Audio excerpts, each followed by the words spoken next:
प्यारे बच्चों, कार्यपत्रक 22 आ गया है। दिनांक है 24 अगस्त 2020। विषय है हिंदी और सांवले सपनों की याद। सांवले सपनों की याद, जैसे कि हमने पिछले कार्यपत्रक में देखा था, एक पाठ है जिसमें जो इस पाठ के राइटर हैं, जो लेखक हैं, वो हमें बताते हैं कि सालिम अली की मृत्यु के बाद वो बहुत आहत होते हैं। उनके मन में बहुत करुणा जाग उठती है, उनके मन में बहुत दर्द उठता है और उसी के पश्चात इस पाठ को वो लिखते हैं और उनकी मौत से वो बहुत प्रभावित होते हैं। सालिम अली बहुत बड़े ऑर्निथोलॉजिस्ट थे, यानी पक्षी विशेषज्ञ थे। उन्होंने बहुत सारे पक्षियों की प्रजातियों को बचाने के लिए बहुत तरह की यात्राएं की, बहुत तरह के काम किए ताकि वो पक्षियों को नया जीवन दे सके। चलिए पढ़ते हैं।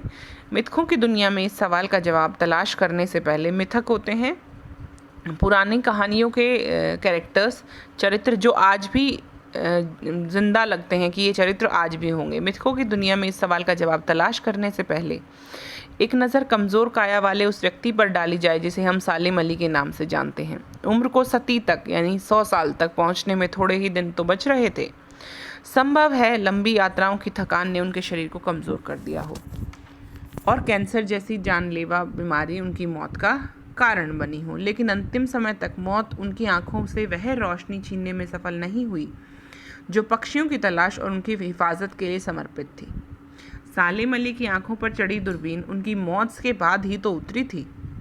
उन जैसा बर्ड वॉच करने वाला यानी पक्षियों को देखने वाला शायद ही कोई हुआ हो, लेकिन एकांत क्षणों में सालिम अली बिना दूरबीन के भी देखे गए हैं, यानी कि वो बिना दूरबीन के भी पक्षियों को निहारते या कुछ और कार्य करते देखे गए हैं। महत्वपूर्ण शब्दावली में आपको उन शब्दों के अर्थ दिए जाएंगे जिनमें आपको प्रॉब्लम हुई। मिथक होता है वैसी प्राचीन कहानी या उसके पात्र जो नई परिस्थितियों में नए अर्थ को प्रकट करते हैं, मिथक कहलाते हैं। काया शरीर, उम्र की सती यानी आयु का 100वां वर्ष, हिफाजत सुरक्षा, बर्ड वॉचर पक्षियों का अवलोकन करने वाले, एकांत अकेलेपन। कमज़ोर काया वाले व्यक्ति का नाम क्या था? कमज़ोर काया वाले व्यक्ति जिसका जिक्र यहाँ किया जा रहा है वो हैं सलीम अली, जो कि बर्ड वॉचर थे, पक्षियों का अवलोकन करने वाले थे। लेखक ने सालिम अली की मृत्यु के किन कारणों पर चर्चा की है, ये हम लिखते हैं।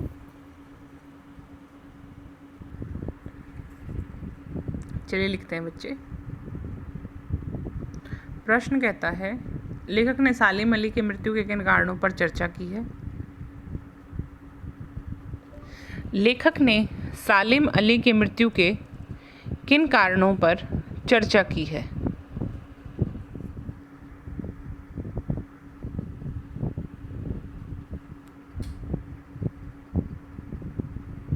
लेखक ने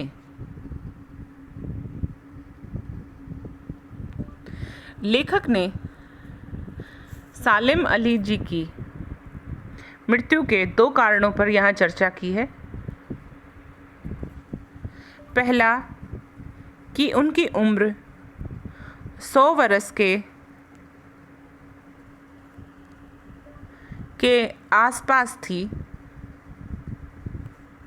जिसके कारण वह काफ़ी बूढ़े हो चुके थे।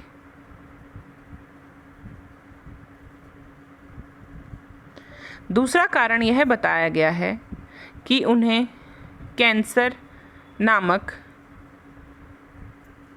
जानलेवा बीमारी थी जिनके कारण उनकी मृत्यु हो गई होगी।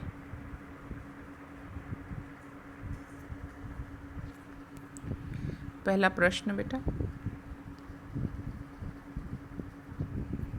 चलते हैं अगले प्रश्न की तरफ। अगला प्रश्न कहता है लेकिन अंतिम समय तक मौत उनकी आंखों से वह रोशनी छीनने में सफल नहीं हुई जो पक्षियों की तलाश और उनकी हिफाजत के लिए समर्पित थी।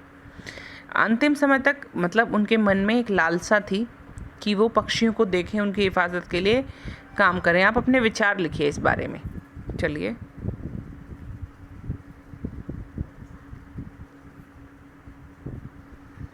उत्तर नंबर 2 है बच्चे ये। अंतिम समय तक भी सालिम अली अपने कार्य और पक्षियों के प्रति पूरी तरह समर्पित रहे।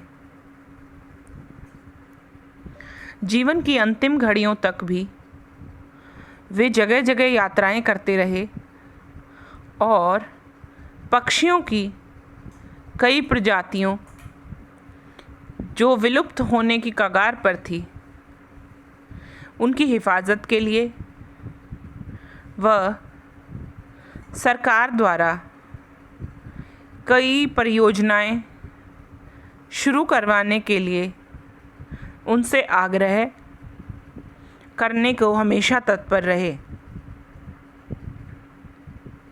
जीवन के अंतिम क्षणों तक भी वे अपनी कर्तव्यपरायणता से पक्षियों को अवलोकित करने और अपने कार्य को पूरी तरह निभाने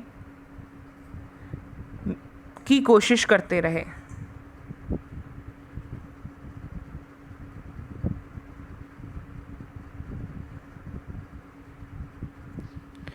ठीक है बच्चे, यह है प्रश्न नंबर 2। अब हम चलते हैं प्रश्न नंबर 3 की तरफ। प्रश्न नंबर 3 क्या कहता है, देखिए। गद्यांश 3 नहीं है, 4 है। गद्यांश में आए विशेषण शब्दों को छांटकर उनके भेदों के नाम लिखिए। देखिए विशेषण होता क्या है।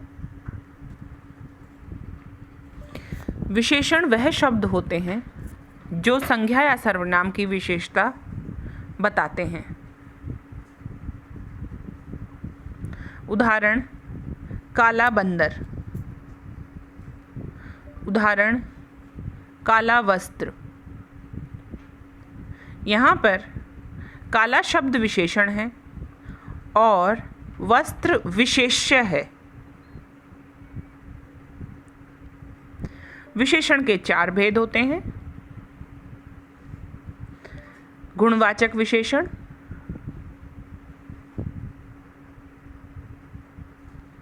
गुणवाचक विशेषण में हम किसी भी संज्ञा या सर्वनाम का कोई गुण बताते हैं जिसमें रंग, आकार, आकृति इत्यादि शामिल होता है। संख्यावाचक विशेषण, इस विशेषण से हम संख्या, आवृत्ति इत्यादि विशेषताएं बताते हैं। परिमाणवाचक विशेषण, इस विशेषण द्वारा संज्ञा या सर्वनाम शब्दों का माप बताया जाता है। सार्वनामिक विशेषण, ये विशेषण सर्वनाम जैसे होते हैं, परंतु ये सर्वनाम विशेषण की तरह कार्य करते हैं। जैसे कौन लड़का आज काम नहीं कर कर लाया है।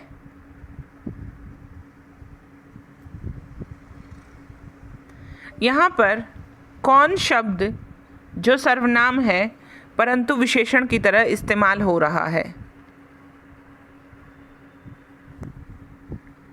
तो ये थे विशेषण के भेद। अब आप गद्यांश से कुछ ढूंढिएगा। एक बार मैं आपको बता देती हूँ कौन कौन से शब्द होंगे। मिथकों की दुनिया में सवाल का जवाब था नजर, कमज़ोर। यहाँ पर कमज़ोर शब्द विशेषण है, जानते हैं। सती 100 साल।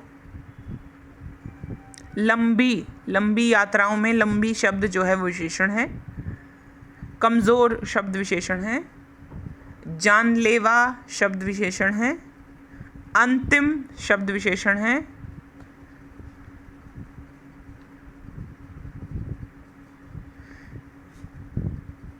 वह रोशनी में, देखिए वह जो है वो सार्वनामिक विशेषण है।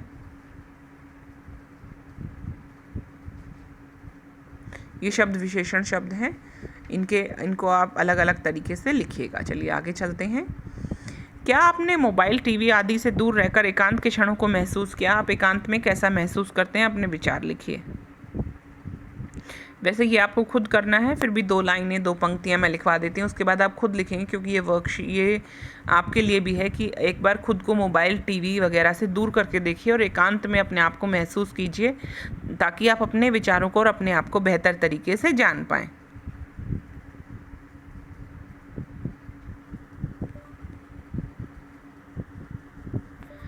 आजकल की भागती दौड़ती दुनिया में हम सब मोबाइल, टीवी, रेडियो इत्यादि के इतने आदी हो गए हैं कि इनके बारे